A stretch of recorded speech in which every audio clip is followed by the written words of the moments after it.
બોલો માં શીતળાની જય। ઈશ્વરનગર નામે એક ગામમાં એક ડોશી તેના બે દીકરાની વહુઓ સાથે રહેતી। મોટી વહુ બહુ જબરી, કજિયાખોર અને ઈર્ષ્યાની ભરેલી, વાત વાતમાં વાંકું પાડતી, જ્યારે નાની વહુ ઘણી ભલી ભોળી અને પારકાના દુઃખે દુઃખી થનારી। પવિત્ર શ્રાવણ માસ આવ્યો।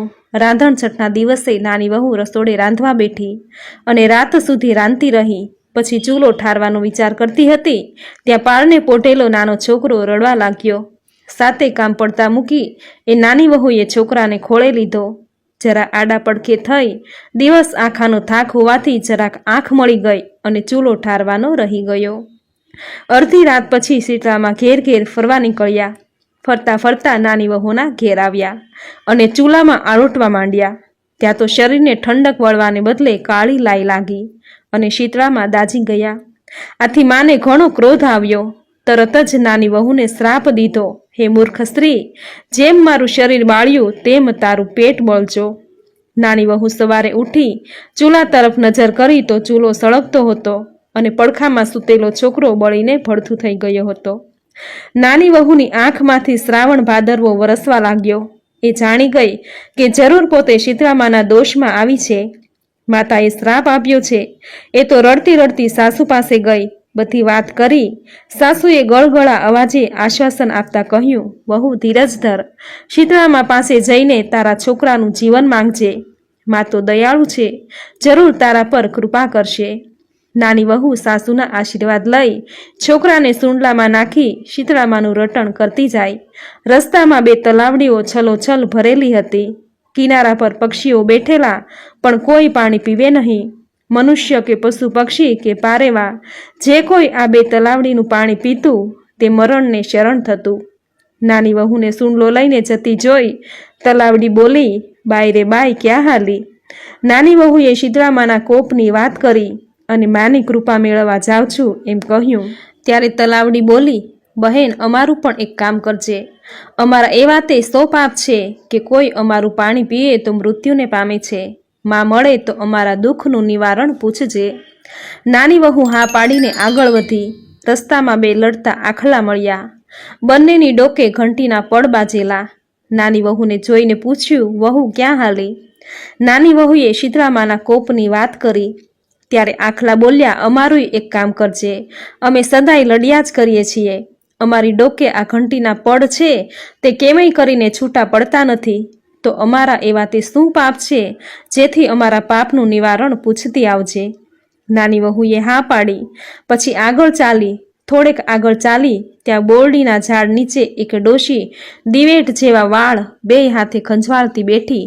વહુને જોઈ ડોશી બોલી, બાઈ રે બાઈ, આમ હાફળી ફાફળી ક્યાં હાલી। વહુએ શીતળામાના કોપની વાત કરી। ત્યારે ડોશી બોલી, અલી જરાક મારું માથું તો જોઈ દેતી જા। નાની વહુને ઉતાવળ હતી, પણ એ ઘણી દયાળુ હતી। તેણે સૂંડલો નીચે મૂકી છોકરું ડોશીમાના ખોળામાં આપી એ તો મડી માથું જોવા। જેમ જેમ વહુના હાથ ડોશીના માથામાં જુઓ કાઢવા લાગ્યા, તેમ તેમ ડોશીના હાથ છોકરાના શરીર ઉપર ફરવા માંડ્યા। થોડી વારમાં તો વહુએ ડોશીના માથામાંથી જુઓ વીણીને માથું ચોખ્ખું કરી નાખ્યું। માથામાંથી ખંજવાળ મટી ગઈ અને ડોશી બોલ્યા, હાશ દીકરી, તે મારા માથામાંથી ખંજવાળ મટાડી। જેમ મારી પીડા ઠારી છે તેમ તારું પેટ ઠરજો। જ્યાં ડોશીમાં આટલું બોલ્યા કે ખોળામાં છોકરું ઉવા ઉવા કરી રડવા લાગ્યું। છોકરાને રોતું જોઈ વહુ તો હરખ ઘેલી થઈ ગઈ અને એના મનમાં આનંદ સમાતો નથી। પણ થોડી જ વારમાં તેને વિચાર આવ્યો કે માનો કે ન માનો, આ ડોશીમાં તો એ શીતળામાં જ છે। એના પગે આળોટી પડી, બસ માં, હું તમને જોઈ ગઈ છું, મને માફ કરો માતાજી, મારી ભૂલ હું કબૂલ કરું છું।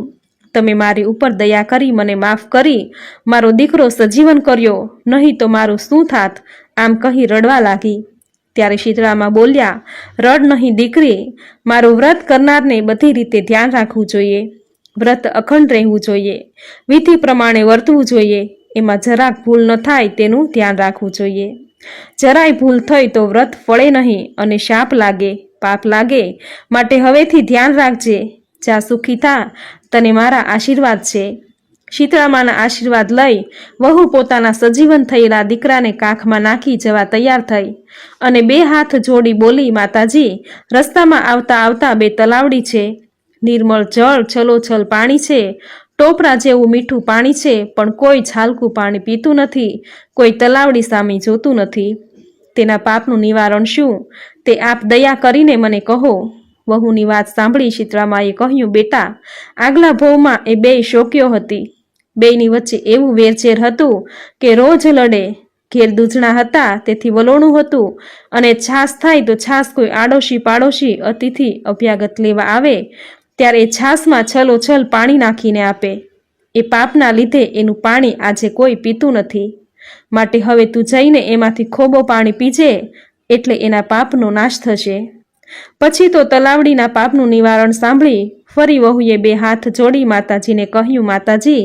ત્યાર પછી રસ્તામાં આવતા બે આખલા મળ્યા.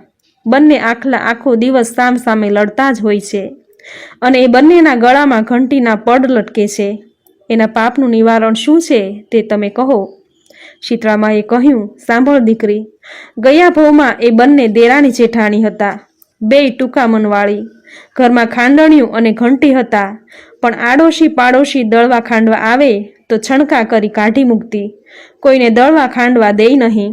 આ પાપ આજે તેમને નડે છે, તો તું એમની પાસે જજે, એને એમના ગળામાં બાંધેલા ઘંટીના પડિયા છોડીને બેયને છુટકારો કરજે, એટલે પછી કોઈ દિવસ તેઓ લડશે નહીં. આમ આટલું કહી શીતળામાં આશીર્વાદ આપી અલોપ થઈ ગયા. વહુ તો પોતાના સજીવન થયેલા દીકરાને લઈ ઘેર આવવા ચાલતી થઈ. રસ્તામાં બે આખલા મળ્યા. બાઈ રે બાઈ, સોંપેલા કામ કર્યા, અમારા પાપના નિવારણ જાણ્યા. વહુ કહે, હા, ગયા જન્મમાં તમે બેય દેરાણી જેઠાણી હતા. ઘરમાં ખાંડણિયું ઘંટી હોવા છતાં કોઈને દળવા ખાંડવા દેતા ન હતા, અને છણકા કરી કાઢી મૂકતા. તે પાપ આજે તમને નડે છે, અને તેથી તમે બંને આખો દિવસ લડ્યા કરો છો. આમ કહી વહુએ બેયના ગળે બાંધેલા ઘંટીના પડ છોડી નાખ્યા, અને બંને લડતા બંધ થઈ ગયા. વહુ તો આગળ વધી. આગળ જતા રસ્તામાં પેલી બે તલાવડી આવી. તલાવડી પાસે પહોંચતા વહુએ તલાવડીને આગલા જન્મની વાત કહી, અને કહ્યું, બહેન, ભગવાન પાસે તો ચોખ્ખો ન્યાય છે કે જેવું કરો એવું ભરો, એ ભાવના ભૂલશો નહીં. ખાખરો વાવવાથી ખીચડી મળે નહીં, દૂધના દૂધમાં અને પાણીના પાણીમાં એ માનવું ભૂલશો નહીં. માટે હવે ધ્યાન રાખજો બહેનો, ભૂખ્યાને અન્ન અને દુખિયાને જે યથાશક્તિ પ્રમાણે મળે તે જરૂર આપજો. આમ કહી વહુએ ખોબો ભરીને તલાવડીમાંથી પાણી પીધું, અને કહ્યું, ભગવાન તમારું ભલું કરે. અને આટલું બોલતા આકાશમાંથી પંખીઓનું ટોળું તલાવડી ઉપર ઉતરી પડ્યું. પશુઓ પાણી પીવા આવવા લાગ્યા.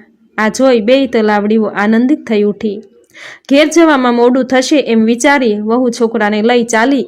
ઘરે આવી સાસુમાના ખોળામાં છોકરો આપી કહ્યું, સાસુમા, ઓ સાસુમા, શીતળામાના મન ઠર્યા, અમારા પેટ ઠાર્યા. માએ અમને વહાલ કર્યા, નાના બાળ જીવતા કર્યા. શીતળામાના વ્રત અમને ફળ્યા. સાસુએ તો પોતાના પોત્રને સજીવન થયેલો જોઈ હર્ષ ઘેલી થઈ ગઈ. વહુને વહાલ કરી ધન્યવાદ આપ્યા. આ બાજુ જ્યાં જેઠાણીએ જાણ્યું કે નાની વહુ છોકરાને છાબડીમાં નાખી શીતળામા પાસે ગઈ અને સજીવન થયો, એ તો ઈર્ષ્યાની મારી બળી ઉઠી. પણ થાય શું? આ વાતને ઘણો સમય થયો. દિવસો વીતવા લાગ્યા. વળી પાછો રાંધણછઠનો દિવસ આવ્યો. એટલે પેલી વઢકણી બળકણી જેઠાણીના મનમાં થયું કે લાવ હું દેરાણીની જેમ શીતળામાના આશીર્વાદ લઉં. આમ તેણે છોકરાને ઘોડિયામાં સુવડાવ્યો. અડધી રાત સુધી રાંધણિયામાં કામ કરી ચૂલો સળગતો રાખી બાઈ તો સૂઈ ગઈ. રાત્રે ફળવા નીકળેલા શીતળામાના જેઠાણીના ઘરે આવ્યા. રસોડામાં જઈને જુએ છે તો ચૂલો સળગતો હતો. આ જોઈ શીતળામા ક્રોધે ભરાયા. ચૂલાની રાખમાં આળોટ્યા અને શરીરે દાઝ્યા. તેથી શાપ આપ્યો, જેણે મારું શરીર બાળ્યું છે એવું એનું પેટ બળજો. સવારે ઉઠીને જ્યાં ઘોડિયામાં જોયું તો છોકરો મરેલો પડ્યો. તે તો રડવા લાગી. સાસુમાએ આવીને જોયું અને જેઠાણીને કહ્યું કે તને નક્કી શીતળામાએ શાપ આપ્યો છે, માટે તું શીતળામા પાસે જા અને એમની પાસે ક્ષમા માંગ, અને કહેજે કે મારી ભૂલ થઈ ગઈ છે, મને માફ કરો અને મારો દીકરો સજીવન કરો. દેરાણીની જેમ જેઠાણી છોકરાને છાબડીમાં નાખી ચાલતી શીતળામા પાસે જવા નીકળી. રસ્તામાં પેલી બે તલાવડી આવી. એટલે તલાવડીએ જેઠાણીને પૂછ્યું, બહેન, આટલો અમથો અમારો સંદેશો શીતળામાને આપજે ને. જેઠાણી બોલી, જા જા મારી બાઈ, હું તો મારી ફિકરમાં છું, એમાં તારી પંચાયતમાં ક્યાં પડું? સંદેશો શેનો ને વાત શેની? જોતી નથી, શીતળામાના શાપથી મારો છોકરો ભડથું થઈ ગયો છે, એમ કહી એણે તો ચાલતી પકડી.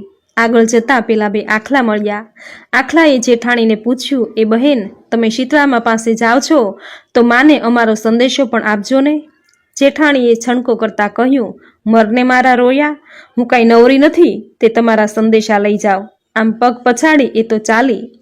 જતા જતા રસ્તામાં એક ઝાડ આવ્યું. ઝાડ નીચે ડોસીમાં બેઠા છે. તેમણે જેઠાણીને કહ્યું, બહેન, આમ ક્યાં ચાલી? શીતળામા પાસે જાઉં છું દીકરો સજીવન કરવા. ભલે માડી જા, પણ જતા જતા મારા માથામાંથી જૂ કાઢતી જા, ભગવાન તારું ભલું કરશે.